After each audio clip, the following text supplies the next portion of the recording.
Hello दोस्तों, मैं धीमान आपका वेलकम करता हूं हमारे यूट्यूब चैनल धीमान कोच पर। दोस्तों, आज की वीडियो में हम बात करने जा रहे हैं एक न्यू चैप्टर जो कि है मैकेनिक्स से लिया गया है। BSc second year third semester की मैकेनिक्स बुक से लिया गया है, जिसका नाम है रेक्टिलिनियर मोशन।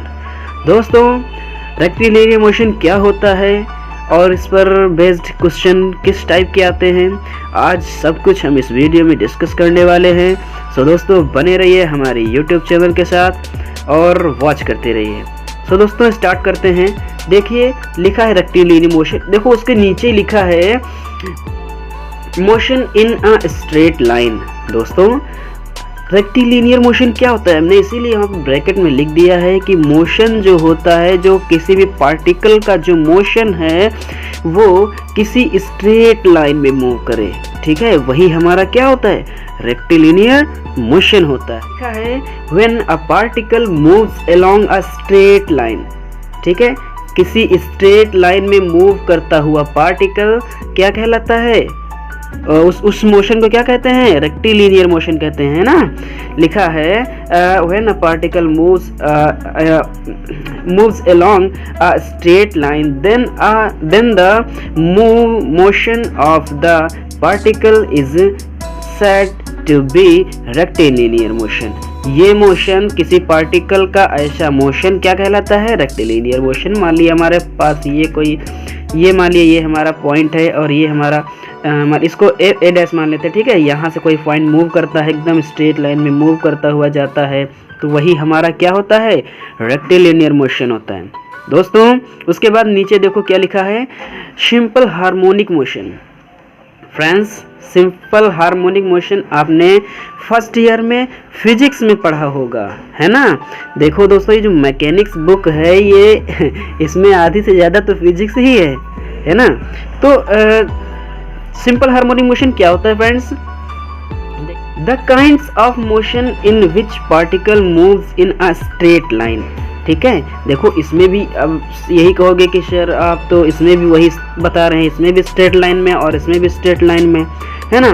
तो लिखा है the kinds of motion in which particle moves in a straight line in such a way that it acceleration is always direct towards the fix point. देखो, सिंपल हार्मोनिक मोशन में एक condition दे के रखा है, समझे। इसमें कंडीशन क्या होती है, पढ़ते हैं। Then motion is called simple harmonic motion, it acceleration is directly proportional to the distance. देखो, ये मान ली हमारे पास ये कोई पार्टिकल है, ठीक है। मान लिए यहाँ थोड़ी दिक्कत हो गई थी। देखो दोस्तों लिखा, मतलब एक जो पार्टिकल है, देखो हमारा ए डैश पॉइंट है और हमारी ये ए पॉइंट है, ठीक है। और यहाँ पर ये जो हमारा ओ है, ये हमारा क्या है, फिक्स्ड पॉइंट है, ठीक है।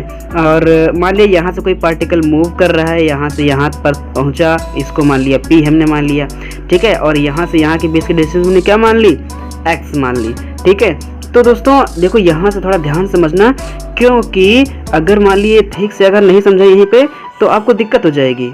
फ्रेंड्स देखो भाई, पार्टिकल इधर से इधर को जाएगा तो डिस्टेंस बढ़ेगी तो ना, है ना, डिस्टेंस बढ़ेगी ही तो इधर से जो जाएगा तो डिस्टेंस बढ़ेगी, यानी कि हमारा डिस्टेंस क्या होगी, पॉजिटिव होगी, बढ़ेगी ना। लेकिन अगर मान लीजिए ये हमारा क्या होता है, ये हमारा दोस्तों रेस्ट पॉइंट होता है, ठीक है। रेस्ट इस पॉइंट इसे बोलते हैं, रेस्ट पॉइंट, ठीक है।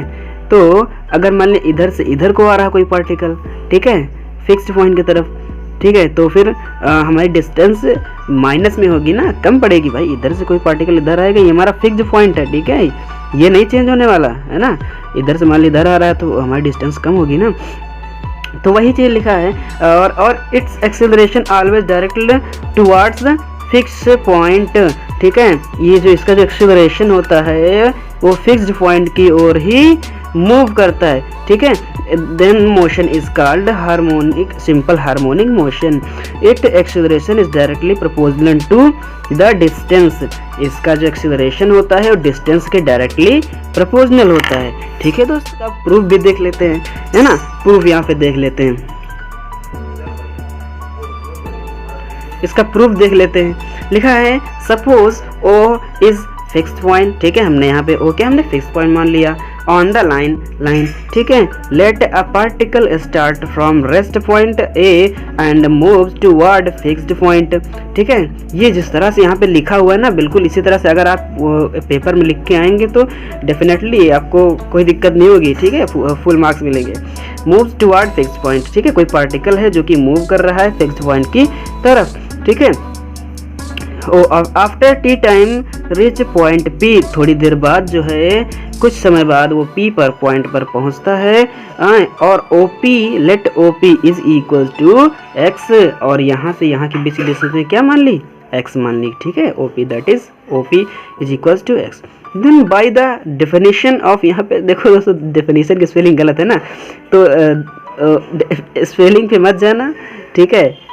of SHM the magnitude of acceleration at point P, तो जो SHM मतलब क्या होता है, simple harmonic motion. Simple harmonic motion का डेफिनेशन से magnitude of acceleration at point P directly proportional to, जैसे हमने वहाँ पे बताया था कि ये जो होता है डायरेक्टली प्रोपोर्शनल टू x होता है, ठीक है। Acceleration is directly proportional to x। Friends acceleration जब वहाँ पे, यहाँ पे क्या था, एक्सेलरेशन प्रोपोर्शनल टू x था ना, तो यहाँ पे ये प्रोपोर्शनल टू का साइन जब हटेगा तो वहाँ पे क्या आ जाएगा, म्यू आ जाएगा, जो कि क्या है, where mu is a constant intensity of force, ठीक है। बाय इक्वेशन ऑफ मोशन, हमारी इक्वेशन मोशन की इक्वेशन क्या होती है, ये देखो यही तो होती है, और यहाँ पे माइनस इसीलिए लगा क्योंकि वो जो है रेस्ट पॉइंट से फिक्स्ड पॉइंट की ओर आ रहा है, हमने वहीं पे बताया था, इसीलिए हमने कहा था ध्यान समझना, है ना।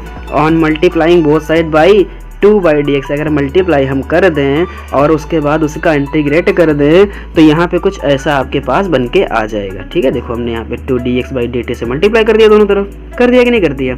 अब हमने यहाँ पे इसको t मान लिया, इसको सॉल्व कैसे किया गया है, देखो इसको t मान लो अगर, ठीक है। अगर आप इसको t मान लेंगे तो हमारा फॉर्म इस तरह से बन के आ जाएगा, और उसी और अपॉन में 2 आ जाएगा, नहीं ये 2 से वो 2 कट जाएगा, है ना। करके दिखा दें क्या, देखो यहाँ पे करके दिखाते हैं, है ना। देखो हमने यहाँ पे dx/dt को हमने t मान लिया, माना कि नहीं माना। अब उसके बाद जब इसका डिफरेंशिएट करेंगे तो यहाँ पे क्या हो जाएगा, यहाँ पे हो जाएगा d2x/dt², होगा कि नहीं होगा, इज इक्वल्स टू dt, होगा कि नहीं होगा, तो वही चीज़ तो है यहाँ पे देखो। और उसके बाद यहाँ पे ऐसा हो गया, अब यहाँ पे जब इसका यहाँ पे हो जाएगा t²/2, जो बाई में 2 आएगा वो इससे कट जाएगा, यानी कि अब अरे इंटीग्रेशन तो पढ़ा ही होगा, है ना, इंटर में कोई दिक्कत नहीं हो सकती। तो यहाँ पे इसको सॉल्व करने के बाद हमारा इतना आ गया, ठीक है। इसको इक्वेशन हमने फर्स्ट मान लिया। Now to find the value of constant से हम इस c की वैल्यू फाइंड करेंगे, ठीक है। In initially x is equals to a dx/dt, देखो इनिशियली हम क्या x is equals to a, जो वहाँ पे हमने x रेस्ट पॉइंट माना था इधर से, यानी कि o से यहाँ से p तक, ठीक है। उसको हमने नहीं, यहाँ पे जो O था और बीच में P था, और इधर क्या था, इधर हमारा क्या था, इधर हमारा था A पॉइंट, है ना। तो O से A के बीच की दूरी हमने क्या मान ली, x मान ली, A मान ली, ठीक है। तो x is equals to A, तो dx/dt इज इक्वल्स टू 0 हो जाएगा, मतलब डिफरेंशिएट करेंगे तो 0 हो जाएगा कांस्टेंट टर्म का, है ना। तो dx/dt हमारा क्या होती है, वेलोसिटी होती कि नहीं होती, तो v इज इक्वल्स टू 0 हो जाएगा। सो हम इस इक्वेशन में वैल्यू पुट कर देंगे तो हमारी c की वैल्यू आ जाएगी, फिर से इसी में रख देंगे तो हमारी v² की इक्वेशन आ जाएगी, है कि नहीं दोस्तों। Putting in equation first v² is equals to minus u x² minus a², उसको जब वहाँ पे c की वैल्यू रखी थी हमने, इतनी आई थी, हमने यहाँ पे पुट कर दी, पुट करने के बाद इसको सॉल्व कर लिया, v² की वैल्यू रख दी dx/dt का होल स्क्वायर, इसको ऐसे कर लिया, इसको क्वेश्चन सेकंड मान लिया, ठीक है दोस्तों। कोई दिक्कत तो हो ही नहीं चाहिए, दिक्कत होगी तो कमेंट करना, है ना। यहाँ पे नेगेटिव साइन बाद में क्यों लिया गया है, क्योंकि वो जो पार्टिकल था रेस्ट पॉइंट से फिक्स्ड पॉइंट की ओर मूव करता था, ठीक है। यही पे लिखा, वही लिखा है कि negative sign is taken because the particle is moving in direction of x decreasing, ठीक है, डिक्रीज हो रही थी हमारी डायरेक्शन, डिस्टेंस, ठीक है। लिखा है नाउ dx बाई dt हमारे यहाँ पे ये जो था इसमें हमने क्या किया है, dt को इधर भेज दिया और ये वाले टर्म को हमने इधर भेज दिया। ठीक है, यहाँ पे हम दोनों तरफ क्या किया, इंटीग्रेशन कर दिया। ठीक है, अब इंटीग्रेशन हमारे पास इसका क्या होता है, 1/a² माइनस x² का कॉस इनवर्स, ये जो माइनस था इधर हमने इसको भी इधर ले आया। ठीक है, तो ये हमारा इसका इंटीग्रेशन क्या होगा, माइनस भी है। ठीक है, इसका इंटीग्रेशन क्या होगा, cos inverse x by A mu D T is equal to C1। अब जो कांस्टेंट आया उसको C1 मान लिया। अब C1 को मान लिया तो यहीं से C1 की वैल्यू फाइंड करेंगे, C1 की वैल्यू फाइंड करके फिर इसी में रख देंगे, है ना। इसी में रख देंगे तो फिर हमारे पास यहाँ पे x की वैल्यू आ जाएगी। ठीक है, ये वाले x की वैल्यू आ जाएगी। Now initially x is equals to a, t is equals to 0, putting in equation the second और third। ठीक है, तो cos inverse a by a is equals to mu into 0। ठीक है, म्यू इंटू 0 और यहाँ पे C1 यानी कि C1 की वैल्यू हम फाइंड करें, यहाँ पे क्या निकला, 0 निकली। ठीक है, तो पुटिंग इन थर्ड हमारी इक्वेशन क्या थी, cos inverse x by a is equals to mu t और प्लस C1 की वैल्यू 0 निकल आई तो हमने यहीं पे कर दी पुट, है ना। तो अब यहाँ पे cos by a is equals to क्या हो जाएगा, x by a is equals to क्या हो जाएगा, cos म्यू t, तो x is equals to a cos mu t, है ना। समझ गए ना, यहाँ पे देखो x cos म्यू t। ठीक है, नाउ ये तो हमारी होगी, ये हमारा अभी तक हमने जो पढ़ा है इसको हम चाहे आप जो है केस फर्स्ट मान लीजिए। ठीक है, ये इसको आप क्या मान लीजिए, केस फर्स्ट मान लीजिए, क्योंकि ये भी फॉर्मूला है, काफ़ी ज़्यादा यूज़ होता है क्वेश्चंस लगाने में। ठीक है, और एक और x की वैल्यू हम फाइंड करेंगे। वो अभी हमने क्या फाइंड की, वो तो अभी जो डायरेक्शन जो है इंक्रीज हो रही थी तब हमने फाइंड किया था, लेकिन अब जब डायरेक्शन वहाँ पे जो डायरेक्शन रही थी डिक्रीज हो रही थी, कम हो रही थी ना भाई, रेस्ट पॉइंट से फिक्स्ड पॉइंट की ओर आ रही थी कि नहीं आ रही थी। लेकिन अब यहाँ पे जो पार्टिकल है वो ओ पॉइंट से यानी कि फिक्स्ड पॉइंट से सेंटर पॉइंट से मूव करेगा रेस्ट पॉइंट की ओर, तो डायरेक्शन हमारी क्या हो, डिस्टेंस क्या होगी, डिक्रीज होगी। उसके लिए अब फाइंड करेंगे, तो डिक्रीज के लिए ये फॉर्मूला, इंक्रीज के लिए आगे देखते हैं इसको, चाहे आप केस सेकेंड मान लो, केस सेकेंड।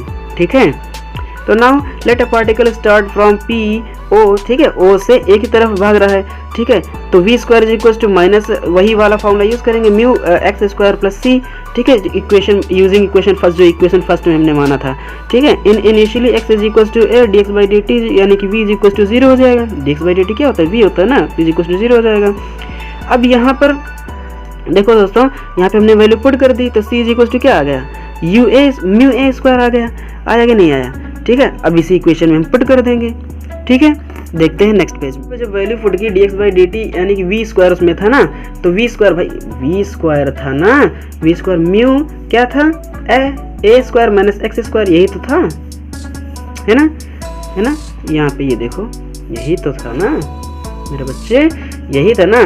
तो अब हमने v मतलब क्या होता है, dx बाई dt होता है, तो इधर से ये स्क्वायर हटेगा, इधर रूट लग जाएगा, है ना। तो dx by dt is equal to क्या हो जाएगा, म्यू, और यहाँ पे a स्क्वायर, सॉरी यहाँ पे a है। ठीक है, याद रखना, यहाँ पे याद रखना, ठीक है, भटकना मत। ठीक है, a square minus x square हो जाएगा। Here plus sign is taken because particle moving in increasing direction. ठीक है, यहाँ पे प्लस क्यों लिया गया, क्योंकि डायरेक्शन जो है इंक्रीज हो रही है, डिस्टेंस इंक्रीज हो रही है। Now from equation fifth dx by dt mu a square, यहाँ पे a स्क्वायर है। ठीक है, a square minus x square, तो dx इज इक्वल टू क्या हो जाएगा, dt को इधर भेज देंगे, इस पूरे टर्म को इधर ले आएंगे, है ना। यहाँ पे अब क्या हो जाएगा, इसका इंटीग्रेशन कर देंगे तो साइन इनवर्स x बाई ए। ठीक है, अगर यहाँ पे माइनस होता तो यहाँ पे कॉस में आ जाता, लेकिन प्लस है तो यहाँ पे क्या आ जाएगा, साइन इनवर्स x बाई ए। अब हमारा धीरे धीरे मंजिल की ओर बढ़ रहे हैं। ठीक है दोस्तों, उसके बाद mu T plus cos C2। ठीक है, इसको C2 मान लो चाहे C3 मान लो, कांस्टेंट है तो इसकी वैल्यू ही निकाल के पुट कर देना, है ना। तो यहाँ पे now to find the value of C और t is equal to 0, x is equal initially में भाई t, अगर भाई पार्टिकल जब यहीं से चला है और यहीं पर है तो इनिशियली मतलब प्रारंभ में, ठीक है, यहीं पर है, तिनको टाइम नहीं लिया है, t है ना, तिनको टाइम नहीं लिया है तो t इज इक्वल टू 0 ही तो होगा। जब तिनको चला ही नहीं है, तिनको टाइम ही नहीं लिया है, तो x भी 0 होगा, हमारी डिस्टेंस भी 0 होगी, है ना। तो sine inverse x a by A is equal to हो जाएगा 0 प्लस C2 यानी कि C2 इज इक्वल टू कितना आ गया, 0। अब इसी इक्वेशन में ये जो हमने यहाँ पे जो इक्वेशन मानी थी, कहाँ मानी थी यार, ये वाली इक्वेशन। ठीक है, इसमें हम पुट कर देंगे। ठीक है, तो यहाँ पे 0 हो गया यानी कि साइन इधर चला आएगा तो कॉस म्यू टी हो जाएगा, और इधर क्या हो जाएगा, x बाई ए यानी कि x is equal to a sine mu T हमारा यहीं से प्रूव्ड होता है। ठीक है, हमारी क्वेश्चन यहीं से प्रूव हो जाती है। यही था हमारा प्रूफ, जो कि काफ़ी ज़्यादा इंपॉर्टेंट है फ्रेंड्स, काफ़ी ज़्यादा आता भी है ना। तो आज की वीडियो में बस इतना ही, मिलते हैं नेक्स्ट वीडियो में। तब तक के लिए आप पढ़ाई करते रहिए, हमारी वीडियो को वॉच कीजिए, हमें सपोर्ट कीजिए, अपने फ्रेंड्स में भी, अपने फ्रेंड सर्कल में भी हमें भेजते रहिए। ठीक है, ताकि हम आपकी वजह से किसी और को भी थोड़ी बहुत हेल्प मिल सके। और हाँ, अगर आपको हमारी वीडियोस से थोड़ी हेल्प मिल रही है तो आप जो है हमें सपोर्ट कीजिए। ठीक है।